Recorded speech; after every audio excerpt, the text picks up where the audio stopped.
Elon Musk had 30 days to decide whether to purchase Cursor. He, however, used only a weekend. Let's rewind a little bit. If the only tech news that mattered last week was SpaceX's largest public offering in history, then the one piece of tech news to note this week is SpaceX's acquisition of Cursor. This is pretty much a done deal, something that they were already planning since April. Yes. So, what's left to talk about? Actually, a lot. To start with, this is the one thing that will impact the landscape of the enterprise coding platform over the next 3 years. So I'll answer the following questions in this one. First, why even buy Cursor to start with? Second, why was Musk in such a rush to make this decision? Third, what did he actually buy? Fourth, how would this impact Anthropic? Yes, Anthropic and not OpenAI.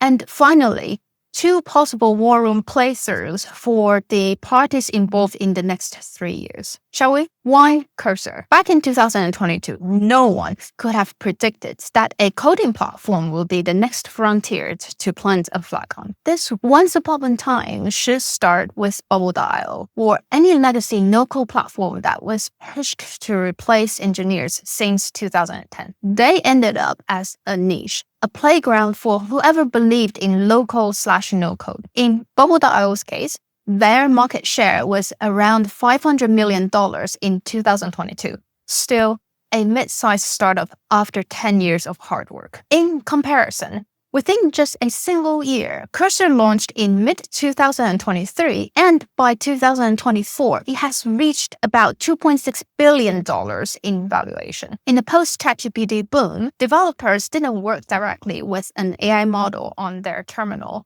but via Cursor's interface. So for about 2 years, the AI coding market had a clean split. On one side, the labs that made the models like Anthropic and OpenAI. On the other hand, the apps like Cursor that wrap those models into something most developers would actually interact with. While Anthropic didn't have its own harness platform, its model consistently ranked as the primary choice for developers. So not a surprise that one day Amode finally realized the potential of its enterprise AI coding platform. So soon, the marketing lines and the sales pitches of any Anthropic's models shifted from a general purpose assistance in early 2024 to developers' productivity and code understanding entering 2025. And unlike OpenAI's lack of direction, I really admire Anthropic's for its relentless product focus on enterprise customers. Soon after, Amode realized that the coding is the future, or the only use case for large language models.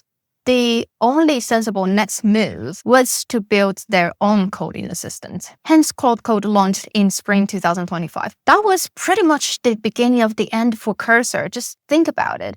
As a wrapper, you're carrying all the usual operating costs, but your biggest cost, the tokens, isn't even in your control.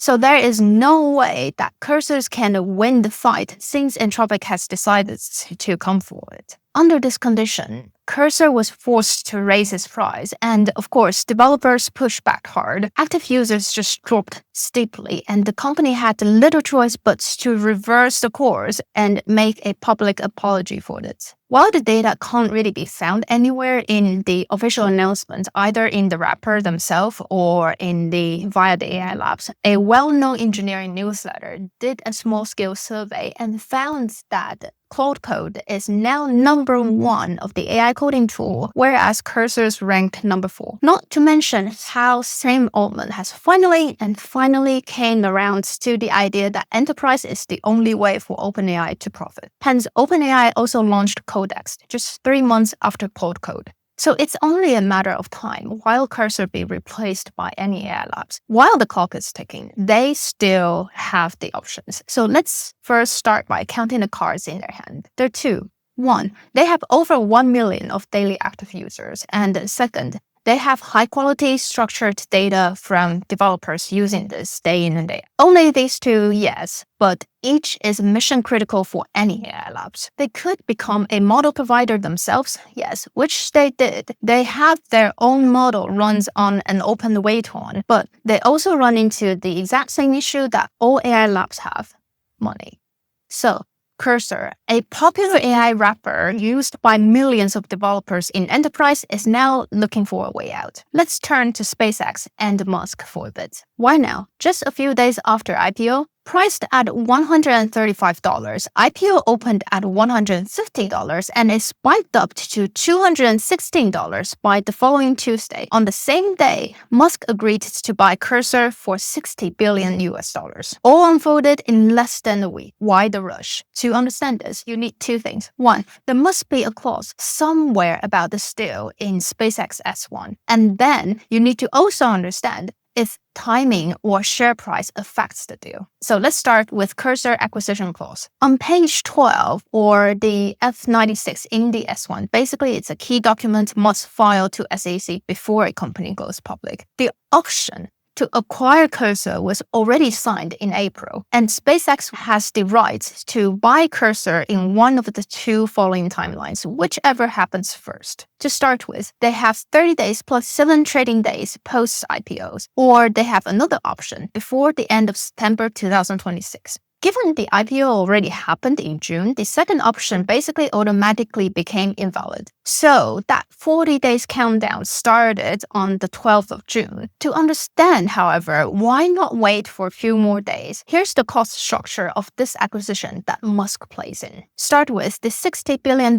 paid with SpaceX share. The $60 billion is fixed. However, the number of the shares that fills the figure was not. What do I mean by this? Because in S1, they've agreed the acquisition will be paid with SpaceX shares rather than cash. So the higher the share price, the cheaper it is for SpaceX to buy Cursor. Also, keep in mind that more shares SpaceX issues, the more diluted the value is per share. The same idea as gold and everything else, basically. The volume decreases the value. Just think about it like this.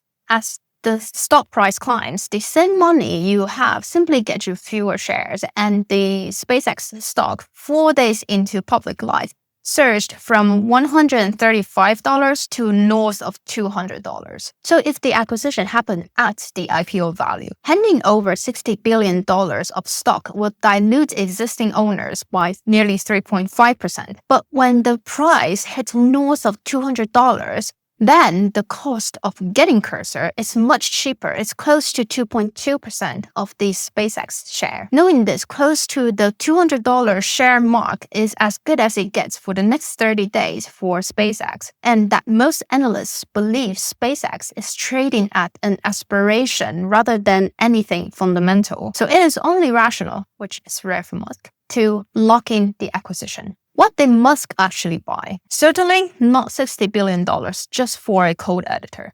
Do you still remember that 2 cars I mentioned remains in Cursor's hands?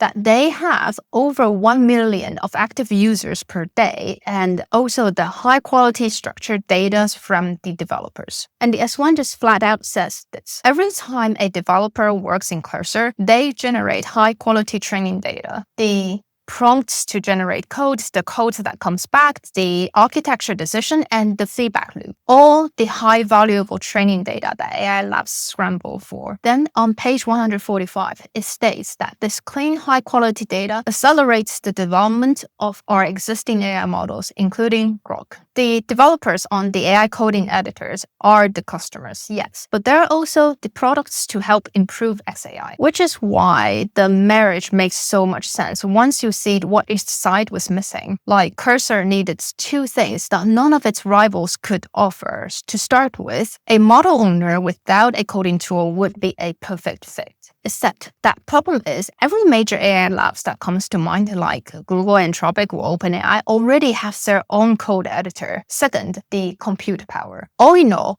lack of funding is the main reason. If without this acquisition, Cursor could only post-train someone else's open weight model and has little flexibility to move this business forward. XAI, on the other hand, was short of the opposite 2 things. It has compute, Colossus 1, and they're building 2 more, but lacked direct access to the developer community, not to mention their code activities. Without this, they'd be further behind than any of those advanced AI labs that have their own code harness platforms. So each side plugs the other's gap. Cursor gets a super sugar backer with cheap compute, where XAI gets the audience that it can never win on merit. It's a no-brainer that Cursor's default model will be Grok in no time. But the war room playthrough is so much more than just which model is the default for that millions of developers. We do have one more puzzle to reveal before we put them together: the Anthropic and the SpaceX compute deal. Anthropic is urgently behind in compute power. In May, Anthropic signed a deal to rent all the compute capacity at SpaceX Colossus 1 data center for $1.25 billion per month until 2029. Anthropic expects to draw 300 megawatts, that's about 0.3 gigawatts of power, and run over 220,000 of NVIDIA GPUs through SpaceX, as stated in their announcement. If you're a heavy cloud user, you'll like to remember the downtime experience in the past few months. So this deal is part of their capacity boost solution, doubling cloud cost rate limits, removing the peak hour throttles on pros and the max tier users. You need to hold on to that because the rest of the section is about how much this matters to Anthropic. To explain this, we need to go back to this screen. If you didn't read carefully between the lines, you think they already have the north of 10 gigawatt online because their compute deal includes up to 5 gigawatt with Amazon, another 5 gigawatt with Google and Broadcom, and a $30 billion of Azure with Microsoft. Capacity didn't really specify in the document. Plus another 50 billion with the FluidStack, also unknown capacity. So next to this 10 gigawatts in total of compute power, plus that $80 billion in deal, SpaceX Colossus 0.3 gigawatts looks like a rounding error. It might be even less than 3% of the total capacity Anthropic has announced. Except that if you read the Anthropic's announcement again, all these capacity claims are at some point in the future. If we take a look at when each one actually arrives, the Amazon deal is nearly 1 gigawatt of new capacity by the end of 2026. The Google and Broadcom one begins coming online in 2027. Colossus is the only one that's a firm current. So if you look at what's actually live and available for Anthropic this summer, Colossus isn't just 3% of anything. It's carrying a significant chunk of their compute right now. And this doesn't come cheap. As I pointed out earlier, Anthropic pays about $1.25 billion a month for this through 2029. So if no party withdraws early, this is a total $45 billion deal. Now, layer this in, Anthropic is XAI's competitor, especially at the time when operating AI models and selling tokens are money-losing operations and can't scale their way out. Whereas on the other hand, selling the lands like data center or the compute is the only money-making part of the whole AI supply chain. Anthropic must be so desperate to ask Elon Musk for help. What's worse is that the whole deal can fall apart with just 90 days notice, and this one adds to that, still permitting reallocating of the capacity for our own internal initiatives if needed in the future. Basically, in plain English, SpaceX can pull the capacity back with as little as 90 days notice if they ever needed it. Now that we have all the players on the board and know what cards they each hold, we're ready for the war room. Two scenarios, unlike any other business strategy cases that you can mostly rely on the decision makers and stick with the standard MBA playbook, except when it involves Elon Musk. Two playouts. The landlord is a direct competitor and the lease is short. The capacity propping up Quad's consumer experience belongs to that one company now assembling the full stack against it. Start with model. They have Grok. Tool. They have Cursor. And data center. They have Colossus 1 and Colossus 2 is coming online. When Cursor makes Grok its default model, because of course it will, you don't pay $60 billion for a distribution channel and aim it at a competitor model. This is the only path to compete the vertical integration that this S1 document brought up 117 times. Musk, who spends the winter calling Anthropic's evil and a play on its own name, it's currently its most important landlord, while the Pentagon blacklisted Anthropic and separately struck a deal to use Grok. So scenario 1, happy days. No one ends the deal early. This is the most likely scenario in the next 12 to 18 months. Yes, you heard that right. Not the full 36 months until the full contractual days of May 2029, but only half the term. With this, a few assumptions are needed. First, assuming Grok's demand stays under the spare capacity, which is unlikely. At least having paid that $60 billion for Cursor, I believe the investment is worth something, so seeing the immediate impact is a must. To start with, the least they can hope for is a ramp-up of Grok's usage.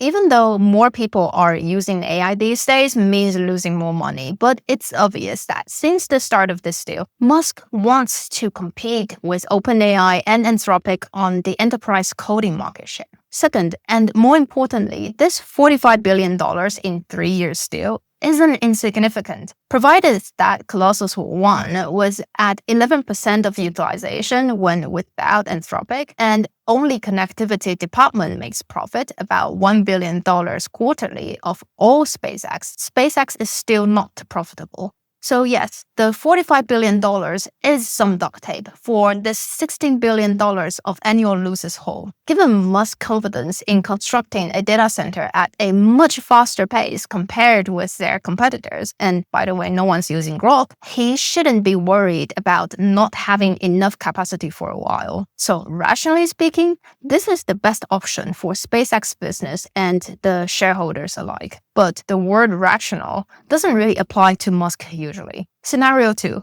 Musk pulls the capacity. The chance of this happening is low in the next 12 to 18 months. At least that $45 billion really means something. However, it is high over the full term of 2029. I will put it above 50% that he terminates or materially changes the deal before it runs its course. 2 reasons for the polling case. 1, Grok's usage ramp up as they hoped for. Second, what's more likely? Who Elon Musk is. He never runs his crown jewels, and Musk is always right. This should be obvious enough over the years, but if not, just look at how SpaceX/Tesla is building and hoarding the critical inputs like engines, satellites, and chips, and the whole S1 itself brags about between value chains and verticals. As long as he can keep funding it, and given where the stock price is, he has access to relatively cheap capital with further share issues, especially given how the ownership is currently structured. Renting Colossus to a rival is the anomaly in his record. He's also renting it to someone he publicly called evil, and he framed the deal as a reluctant favor, which is not how you describe a relationship that you intend to keep.